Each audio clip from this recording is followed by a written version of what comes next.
चीनी से होने वाले फायदे और नुकसान को समझेंगे और इसके विकल्प को भी जानने का प्रयास करेंगे। तो चलिए वीडियो को शुरू करते हैं। हेलो दोस्तों, कैसे हैं आप सब लोग? मैं उम्मीद करता हूं कि आप लोग बहुत अच्छे होंगे।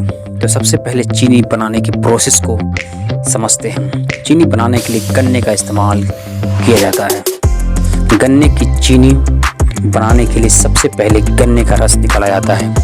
चीनी बनाने की प्रक्रिया के दौरान गन्ने के रस में sulphur dioxide, phosphoric acid, calcium hydroxide का उपयोग किया जाता है। रिफाइनिंग के बाद चीनी में मौजूद विटामिन, मिनरल्स, प्रोटीन, एंजाइम्स जैसे पोषक तत्व नष्ट हो जाते हैं। चीनी का मतलब है चीनी या उससे बनी चीजें। शहद, फलों के रस और कोल्ड ड्रिंक में मिली चीनी है। इससे स्वाद बेहतर बनाने के लिए मिलाया जाता है। चीनी ही नहीं, सामान्य कार्बोहाइड्रेट जैसे चावल या आटा भी चीनी के कणों से ही बने होते हैं। जब खाना हमारे शरीर में जाता है तो हमारी आंतें इन्हें तोड़कर उनमें से ग्लूकोज निकालती है। इस ग्लूकोज को हमारे शरीर की सभी कोशिकाएं इस्तेमाल करती है। सब्जियों और अनाज में भी चीनी इसी रूप में मिली होती है। चीनी के कई कुदरती रूप होते हैं, जैसे फलों में पाया जाने वाला फ्रैक्टोज, दूध में मिलने वाले लैक्टोज और दूसरी मीठी चीज़ों में डला हुआ ग्लूकोज। अब हम हमारे शरीर के लिए कितनी जरूरी है चीनी, इसके फायदे को समझने की कोशिश करते हैं। WHO world health organization means विश्व स्वास्थ्य संगठन के अनुसार एक शख्स को एक दिन में 6 से 7 चम्मच चीनी का इस्तेमाल करना चाहिए।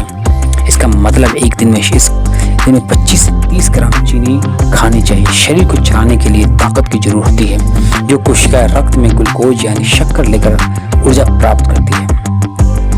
इस प्रकार से शक्कर शरीर के लिए जरूरी होती है। बता दें कि रक्त में मौजूद शुगर काम आती रहती है और रक्त में शक्कर की मात्रा नियंत्रित बनी रहती है। इस तरह से ग्लूकोज की तरह ली जाने वाली शक्कर कम मात्रा नुकसानदेह नहीं होती है।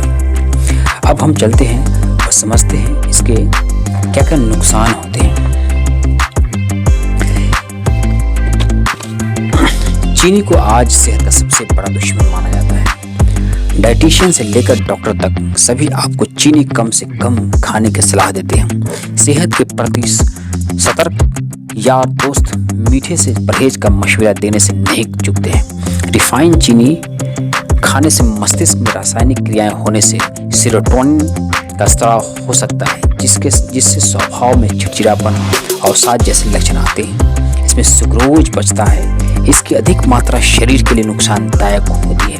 अधिक मात्रा में चीनी का इस्तेमाल वसा से ज़्यादा नुकसान करती है। इससे मधुमेह की दिक्कत होती है। ज़्यादा इस्तेमाल करने से वजन बढ़ सकता है। चीनी या इससे बनी चीज खाने के बाद मुंह साफ करना चाहिए।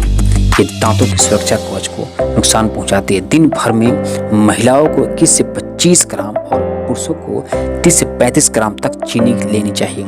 इससे अधिक मात्रा में लेने में स्वास्थ्य को नुकसान पहुंचा सकती है। चीनी खाना हमारे खून को काफ़ी गाढ़ा बना देती है और खून गाढ़ा होने के कारण हमारे शरीर के कई भागों में पहुंच नहीं पाता है, जिस कारण दांतों और हड्डियों में कई तरह के रोग पैदा हो जाते हैं। खून में चीनी की मात्रा सामान्य से अधिक होने पर ग्लूकोज कोशिकाओं के प्रोटीन से चिपककर कोशिकाओं की क्रियाओं को बिगाड़ देता है, जिसके कारण गुर्दे की बीमारियां, आंखों के रोग और शरीर के अंगों को काटने तक नौबत आ जाती है। खून में चीनी की मात्रा सामान्य से अधिक ज़्यादा होने पर जब कोशिकाएं मरती है तो कोशिकाओं के डीएनए और आरएनए का रूपांतरण यूरिन में हो जाता है और यूरिन से यूरिक एसिड उत्पन्न होता है। ये यूरिक एसिड नाइट्रिक ऑक्साइड को घटाकर बढ़ा देता है। इस वजह से रक्त नलिकाओं के स्मूथ मसल सेल्स बढ़ जाता है। बता दें कि ये प्रक्रिया गुर्दे खराब होने के कारण बनती है। इस प्रकार यूरिक एसिड के हृदय रोग, उच्च रक्तचाप, मोटापा, स्ट्रोक आदि का कारण बनता है। चीनी के पचाने के समय उत्पन्न होने वाले विषैले तत्व हमारे मस्तिष्क व नाड़ी संस्थान में इकट्ठे हो जाते हैं, जिसके कारण इन भागों की कोशिकाएं मर जाती हैं, जिससे मस्तिष्क और तंत्रिका रोग होते हैं। कि चीनी का विकल्प क्या है? अगर चीनी को ना खाया तो इसकी जगह पर क्या खाया जाए? चीनी की जगह हमें किन किन चीज़ों का इस्तेमाल करके हम अपने आप को स्वस्थ रख सकते हैं तथा अपने परिवार को भी स्वस्थ रख सकते हैं? तो चीनी के बजाय मिनरल्स, विटामिन युक्त गुड़, शहद, खजूर, फलों का रस, फलों का प्रयोग करना चाहिए।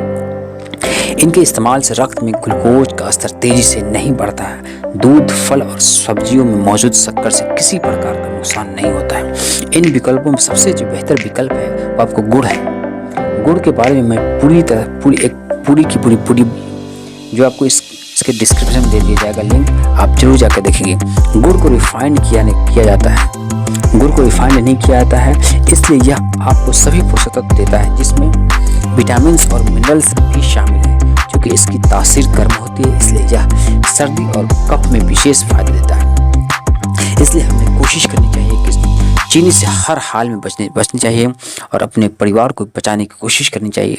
और चीनी की जगह पर गुड़ का इस्तेमाल करें और जो फल है, फलों का रस है, फलों का प्रयोग, खजूर, शहद वगैरह, इन सब का चीज़ों का प्रयोग करके हम स्वस्थ रह सकते हैं। ओके दोस्तों, तो ये वीडियो आपको कैसी लगी? अगर अच्छी लगी तो आप अपने दोस्तों को शेयर करें, लाइक करें और सब्सक्राइब करना बिल्कुल ना भूलें। और अगली वीडियो कौन सी बनने वाली है जरूर बताएं। ओके दोस्तों, थैंक यू।